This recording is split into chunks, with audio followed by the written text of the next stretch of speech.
अस्सलाम वालेकुम, कैसे हैं आप लोग। आज से हम स्टार्ट करेंगे क्लास 11 का chapter first the living world. Last class में हमने यूनिट फर्स्ट में आप लोग को बताया था कि बायोडाइवर्सिटी किसे कहते हैं, एंथ्रोपोसेंट्रिक व्यू के बारे में बताया था, हॉरिजॉन्टल और वर्टिकल रिलेशनशिप के बारे में बताया था, अर्नेस्ट मायर के बारे में आप लोग को पढ़ाया था। तो चलिए आज से स्टार्ट करते हैं chapter first the living world.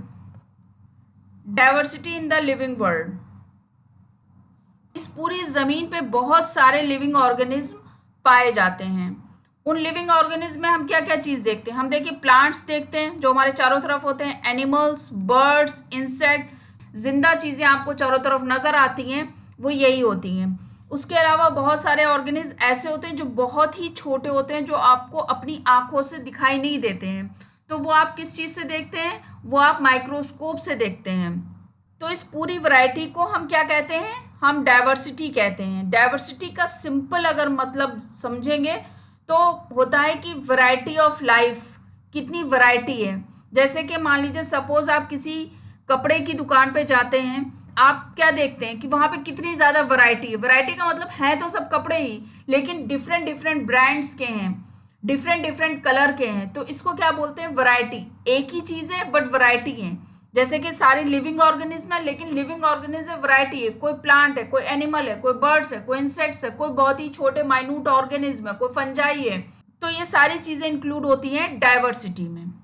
चलिए अब इसको एक एग्जाम्पल से समझते हैं। अगर आप अपने घर के आसपास देखेंगे तो आपको थोड़े ही ऑर्गेनिज्म नजर आएंगे। जैसे घर में अगर आपके पेड़ होगा तो वो आपको पेड़ नजर आएगा, या आपने कोई पेट पाल रखा होगा, या आपके घर के पास में कोई जानवर होगा तो आपको इतना ही दिखाई देगा। लेकिन अगर आप पार्क में चले जाएं तो वहां पर वैरायटी और ज्यादा होगी, क्योंकि थोड़ा बड़ा एरिया है। वहां पर आपको एनिमल्स भी दिखाई देंगे, प्लांट्स भी दिखाई देंगे, और लोग भी आए हुए होंगे, और ज्यादा वैरायटी दिखाई देगी। लेकिन अगर आप फॉरेस्ट चले जाए तो वहां पे वैरायटी और ज्यादा हो जाएगी, वहां पे बहुत ज्यादा मैक्सिमम डाइवर्सिटी आपको दिखाई देगी।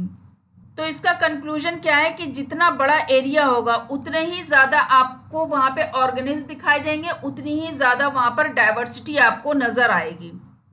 अब एक इंपॉर्टेंट कॉन्सेप्ट, हर डिफरेंट टाइप के ऑर्गेनिज्म को स्पीशीज कहते हैं। इसकी डेफिनेशन क्या है, डेफिनेशन है कि a species is a group of organism that can interbreed and produce fertile offspring.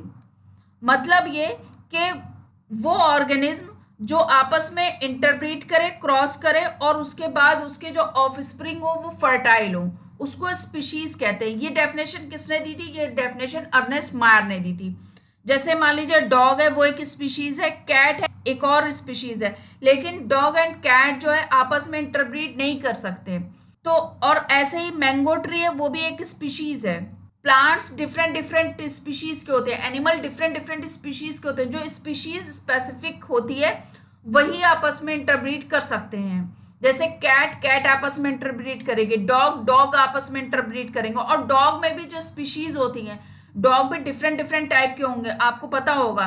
तो वो जो डिफरेंट टाइप के डॉग होंगे वो आपस में इंटरब्रीड नहीं करेंगे, जो सेम स्पीशीज होंगी वही आपस में इंटरब्रीड करेंगी। अगर इसको सिंपल वर्ड में बोले तो सेम टाइप के ऑर्गेनिज्म जो आपस में रिप्रोड्यूस कर सकते हैं उसको स्पीशीज कहते हैं। What is biodiversity. Last class में मैंने आपको बताया था कि बायो का मतलब होता है लिविंग और डाइवर्सिटी का मतलब होता है वैरायटी।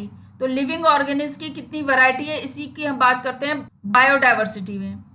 साइंटिस्ट ने अब तक 1.7 से 1.8 मिलियन स्पीशीज डिस्कवर की है। सोचिए कितनी ज्यादा है। बायोडाइवर्सिटी का मतलब होता है number and types of organism on earth. Shocking बात यह है कि न्यू स्पीशीज अभी भी डिस्कवर हो रही हैं। सोचे साइंस ने इतनी प्रोग्रेस कर ली, उसके बावजूद भी अभी इस पूरी दुनिया में जितनी स्पीशीज है सारी आइडेंटिफाइड नहीं हुई हैं। नई स्पीशीज अभी भी मिलती रहती हैं। तो ऐसा नहीं है कि वो अभी बनी है, वो पहले से मौजूद है, लेकिन अभी तक उनको आइडेंटिफाई नहीं कर पाए। इसीलिए जैसे जैसे रिसर्च बढ़ती जाती है नई नई स्पीशीज आइडेंटिफाई होती जाती हैं।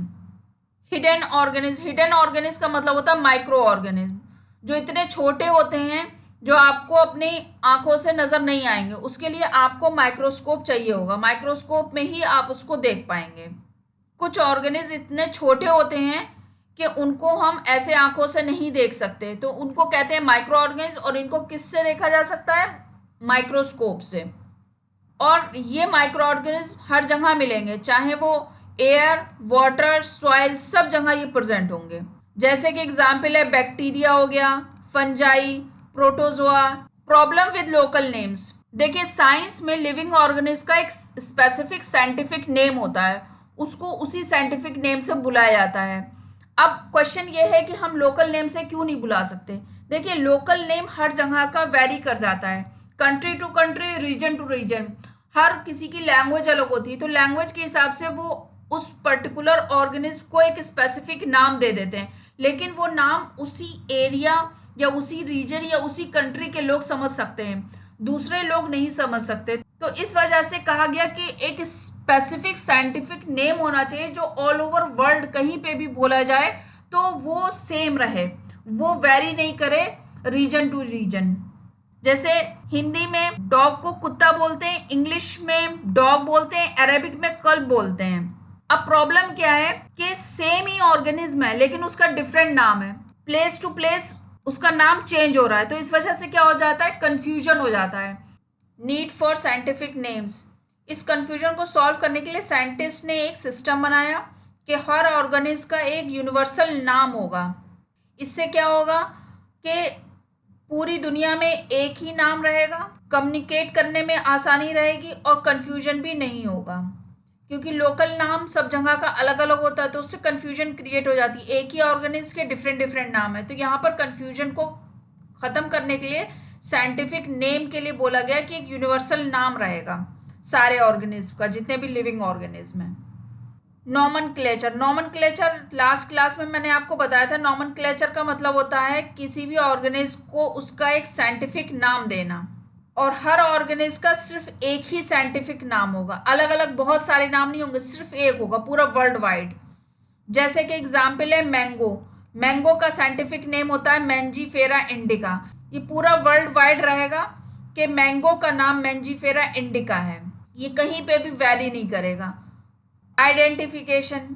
नाम देने से पहले सबसे पहले उस ऑर्गेनिज्म को आइडेंटिफाई करना ज़रूरी है कि वो सही तरीके से आइडेंटिफाई हो जाए। जैसे अगर मान लीजिए हम किसी प्लांट को देखते हैं तो हम प्लांट को देख के सबसे पहले समझ पाए ये प्लांट किस चीज़ का है, उसके बाद ही हम उसको नाम देंगे। जैसे अगर कोई स्पीशीज़, नई नई स्पीशीज़ आइडेंटिफाई होती है तो सबसे पहले उसके कैरेक्टर्स को देखा जाता है, कैरेक्टर के बेसिस पे उसका आइडेंटिफिकेशन कराया जाता है। आइडेंटिफाई करने के बाद उसका नाम दिया जाता है, नाम देने के बाद उसका क्लासिफिकेशन होता है। तो सबसे पहले ज़रूरी है कि उसका आइडेंटिफिकेशन एकदम करेक्ट हो। आइडेंटिफिकेशन का मतलब है अच्छे से रिकॉग्नाइज और कंफर्म कर देना कि वो ऑर्गेनिज्म कौन सा है। जैसे कि किसी ऑर्गेनिज्म को आप देखेंगे कैट और टाइगर, तो कैट छोटी होती है, टाइगर बड़ा होता है, तो आप आइडेंटिफाई कर पाएंगे कि ये कैट है, ये टाइगर है। तो सबसे पहले आइडेंटिफिकेशन होता है, आइडेंटिफाई करने के बाद फिर उसको नाम दिया जाता है, नाम देने को नोमेनक्लेचर बोलते हैं। सीक्वेंस ऑफ टेक्सोनोमिक स्टडी, ये एक इंपॉर्टेंट कॉन्सेप्ट है, इसको याद करिएगा, ये क्वेश्चन नीट में भी आया था कि इसका करेक्ट ऑर्डर क्या है।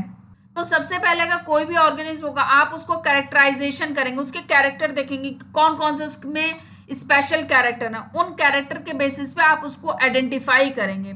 आइडेंटिफाई करने के बाद आप नोमेनक्लेचर करेंगे, मतलब उसको नाम देंगे, और नाम देने के बाद आप फिर उसका क्लासिफिकेशन करेंगे। इसको याद करने की सिंपल ट्रिक क्या है कि CIN और CINC, C for characterisation, identification, nomenclature, classification. इस तरह से ये आपको अच्छे से याद हो जाएगा। ये क्वेश्चन आया हुआ है, एग्जाम में पूछा जाता है, तो आपको करेक्ट ऑर्डर इसका पता होना चाहिए।